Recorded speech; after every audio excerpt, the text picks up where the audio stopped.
Hey guys, welcome to my channel. My name is ReadingBear and I hope you are ready for some more stories. And today, we'll take a look at some new entitled people content. If you enjoyed my content, please don't forget to subscribe to my channel and post some bear emojis in the comment.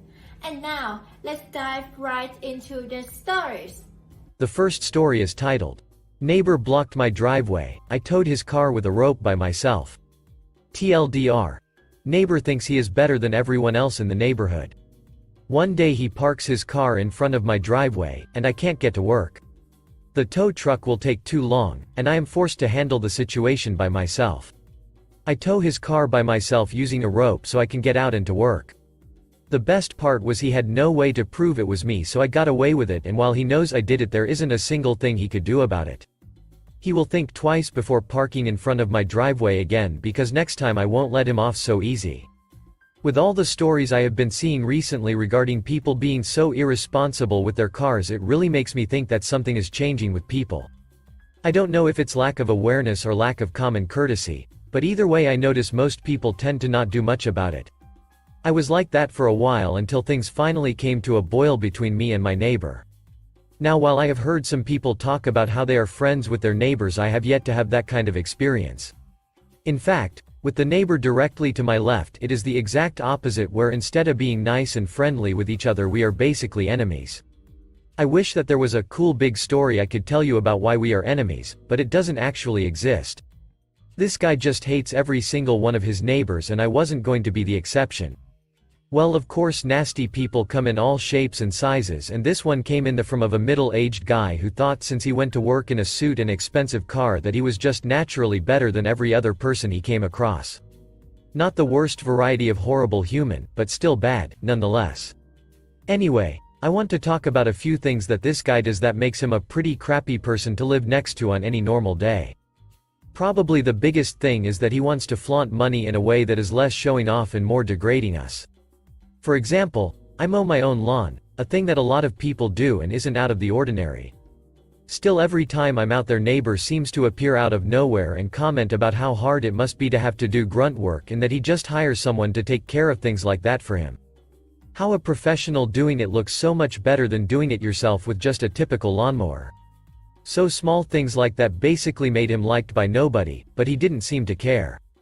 Now, to go off track for 1 second, I want to talk about the parking situation where I live, and that it isn't exactly good. We live near a major street, so we end up with a lot of parking in front of our houses for people that couldn't find a spot on the main road and didn't want to pay for a lot. Still, we have our driveways, and some of us put cones in front of our homes to stop people that aren't supposed to park there from doing so. The city knows about the problem and basically ignores it, so we are left to deal with it ourselves. I don't worry about it because I have a driveway, and nobody is dumb enough to try and park in it or block it, because then they can get towed. Of course, though, neighbor doesn't think things apply to him, and he actually has 2 cars because his wife has her own that I don't really see her ever use. It mainly just sits in the driveway, and neighbor uses it as a talking piece to show off how much money he spent on it. You can imagine he gets irritating really quickly. Since the driveway can only fit 1 car, his main car gets parked in the street wherever he can usually find a spot as close to his house as he can. One morning I wake up, and since I have a later shift, neighbor is already back from work. I go outside to see his car parked right in front of my driveway, totally blocking me in. I am going to be late for work and go to his house to yell at him. I knock and ring the bell only to get no response from him. I see that the other car in his driveway is gone, and they must have taken that one and went out somewhere. Now I know the logical thing to do would be call a tow truck to come tow his car away, which is why that was the first thing I did. They told me it would take 45 minutes to get a truck out to me at the earliest, so I told them never mind. I didn't have that kind of time to wait, because if I was late to my shift I was going to get in a ton of trouble with my boss. I could have potentially even been fired over it, because I had a responsibility to be at the store on time, and my boss didn't care about excuses. There was not enough time to wait for a truck or even to take a bus to work. I had to figure out how to move the car. I did the only thing that came to my mind and got some rope from my shed. I tied one end to his car and the other I made a big loop for my hands. I then slowly but surely started to move the car and basically tow it myself.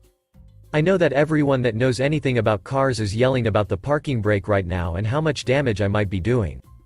While his car was in park, we live in a very flat region, so pretty much nobody remembers or cares to use their parking brake. Now don't let that confuse you with me saying it was easy, because it wasn't. It was hard, and the biggest issue was that I needed to figure out somewhere to put the damn thing once I got my driveway clear. Neighbors were even watching me and smiling because they didn't like neighbor either, and I knew none of them were going to run and tell him what I did. I decided to just put him car back in his own driveway to try and make it look a little less suspicious, plus I couldn't really pull it very far. Then I got into my car and rushed to work before I would be late. To be honest, by the end of my shift I kind of forgot about the whole thing until I got back in my car and saw the rope in my back seat. I was excited to see if he was back yet, and got home to see that his wife's car was back in the driveway and his parked appropriately in the street. I didn't see him, so I just went inside to eat something and relax after my shift. My muscles were finally feeling the effects of moving a car, and let me tell you, I wouldn't recommend it to most people. I felt the ache in my arms for days. When I did see neighbor again, he obviously started to accuse me of moving his car, but the funny thing was there was nothing he could do about it. I didn't damage the car, and if he tried to sue me, he would basically have to admit that he was illegally parked in front of my house. Not to mention that he had no proof it was me that even did it in the first place, since none of my other neighbors that saw told him anything. He knew it was me because it was my driveway he blocked, but he had no actual way to prove it. Just shows that if you are going to be nasty and rude to everyone that you live near, none of them are going to want to help you out. Also, if you block somebody's driveway, you probably deserve something much worse than having your car moved. Anybody reading this that owns a car, please only park where you are supposed to, because sooner or later someone is going to get revenge on you, and you will probably deserve it. To everyone else, if a neighbor does something like this to you, don't be afraid to get your hands a little dirty teaching them a lesson. The next story is titled, Busybody Stay-at-Home Mom Neighbor Harasses Me Until My Restraining Order Kicks Her Out of Her House. I lived across the street from a very bored stay-at-home mom whose excess idle time turned her into an insufferable busybody. Her husband backed out of the driveway and slammed into my roommate's car parked on the curb. He apologized, gave us his insurance info, and took care of it. He was never a problem, because he accepted responsibility for what he did. His wife, however, demanded that we never ever park any cars at the curb again, because we can't get out of our driveway otherwise. The street was very wide. She was just completely unable to accept that the accident was her husband's fault, and figured we were somehow responsible for it, ergo we were responsible for preventing it in the future. We told her that we would avoid parking there whenever possible, but that we still had the legal right to park on the street, and that, if necessary, we would still do so, and that it was her and her husband's responsibility to avoid hitting other people's legally parked cars when backing out of the driveway. She wasn't happy with that answer, but just told us we better stay out of her family's way and stormed off. One day, she came storming over, banging on the front door, cussing us out. We got her on our security camera saying, "If you don't move that ducking car in the next 10 minutes, I am going to ducking total it with my truck. It'll be your fault, and you'll have to pay for the damage to my ducking vehicle." To this, I simply responded, "I don't know whose car that is, but I didn't park it there. I have you on camera, so if you do anything to that car, I'll have to call the police and hand over this tape." She then threatened to sue me for invasion of privacy for recording her, and still insisted that we move the car, even though it wasn't our property. We just ignored her, and she did not do anything to the car. We did keep the recording though. A few weeks later, I had a friend visit from out of town. He parked his car on the curb, and then started unloading some stuff from his trunk. She came storming out, screaming and cussing at him. "I have told you repeatedly never park your ducking car on this curb. If you don't move it, I am going to ducking total it, and you can pay for a new goddamn car, as well as the damage you do to mine." He tried to calm her down, and asked if there was somewhere else he could park, and she replied, "You can park it in hell, because that's where you'll be after I ducking kill you." Unfortunately for her, he had his dashcam running the whole time, and it captured everything. He called the police, and she was arrested for threatening to commit vandalism and for threatening violence. A few days later, she left a long-winded hate letter in our mailbox. It was written as if it were an open letter from the entire neighborhood, and it basically said that, "Nobody knows who you are," and "Everyone wishes you would move away," and "Nobody wants you living in our neighborhood." Thing is, she forgot about the security cameras. I took the video of her opening my mailbox, which included her taking all our letters out of the mailbox and rifling through them, and I gave them to the post office. This led to her getting arrested for a second time that week. After that, we used her 2 arrests, our collection of security and dashcam footage, and her letter to get a restraining order against her that actually prohibited her from entering her own home. And then we called the police every time we saw her because she was in violation of the order. She ended up having to live in a hotel room, and her husband came over, apologized to us, and asked if we would drop the restraining order so his wife could come home. I told him I would do it, but only if she wrote me, my wife, our roommates, and the friend of mine she threatened a 1-page apology for her harassment and that she would promise to never ever contact us again for any reason whatsoever moving forward. I received no apology, and the house went on the market a week later. The next story is titled, Illegal Wall Building Neighbor Gets Her 7-Feet Wall Torn Down and Rebuilt. Okay, so this ain't mine, but my dad's. The next door neighbor and my dad have this old enmity because of a small invisible line between our house and theirs outside in the street, even though any space past the gate or fence is public property, and the neighbors were complaining that our trash bags were getting onto their grass. To define that line, my dad built a small, around 2 feet, concrete wall, kind of like the Great Wall of China or the Berlin Wall. You get the idea. Fast forward a few, quiet years later, the neighbor starts building a new wall directly next, against the dining room wall. The entire side stretches about 60 foot long.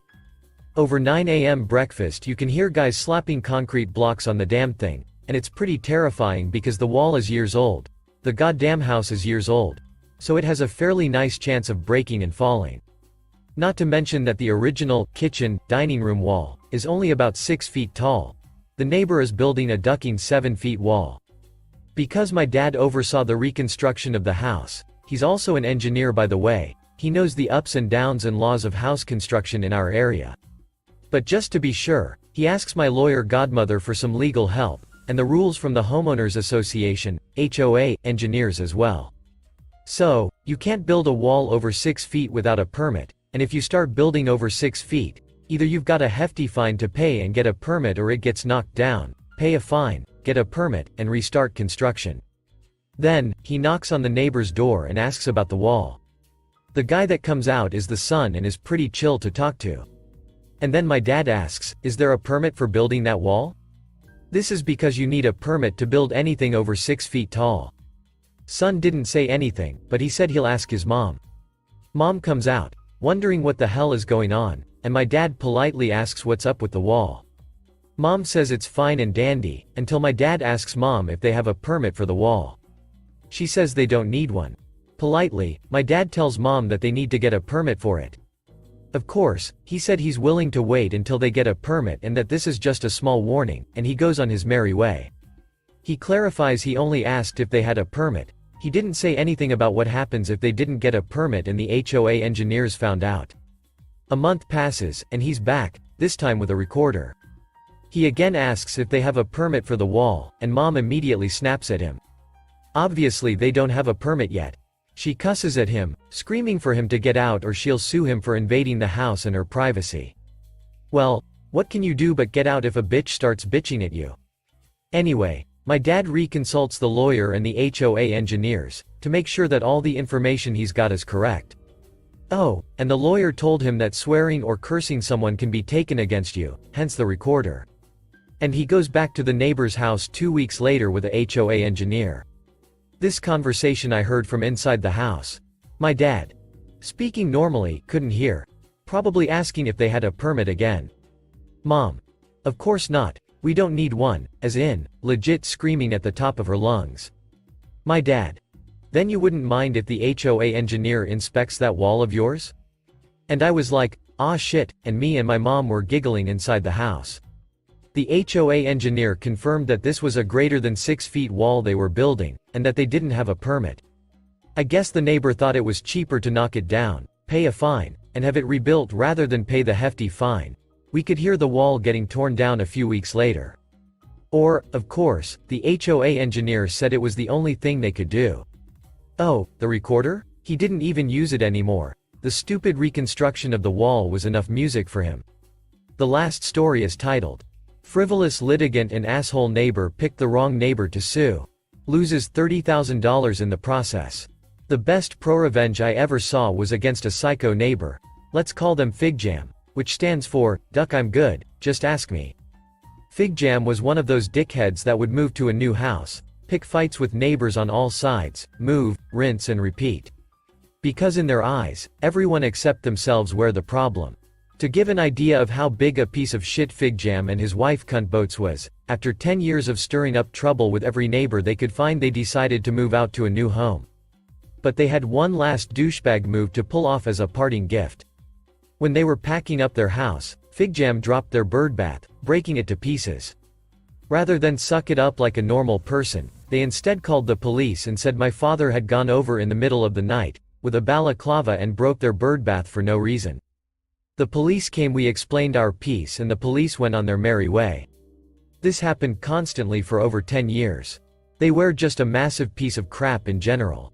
Well, one day their neighbor, Jim, over their back fence got a bizarre legal document stating their intent to sue over a tree in their yard whose roots had supposedly moved 20 meters down the hill to restrict and break their pool pump and the piping for said pump. So, Jim in his defense pulls in a plumber, who happened to be a mate, to dig up the trench and extract said roots for DNA testing in a lab. When they did this, they spared no expense. We're talking 15 people on site, we're talking bobcats, the ducking works to make it the most expensive trench they could. Funnily enough, the DNA tests proved it was from FigJam's own tree, which was a lot closer to their pole pump. Who'd have thought it? When they lost the case, they were liable for cost of their Jim's legal defense and all activities taken to clear his name. The plumber and the lab hit FigJam with a $30,000 bill for their services. I couldn't have happened to a nicer person. Bravo Jim. Thank you for listening.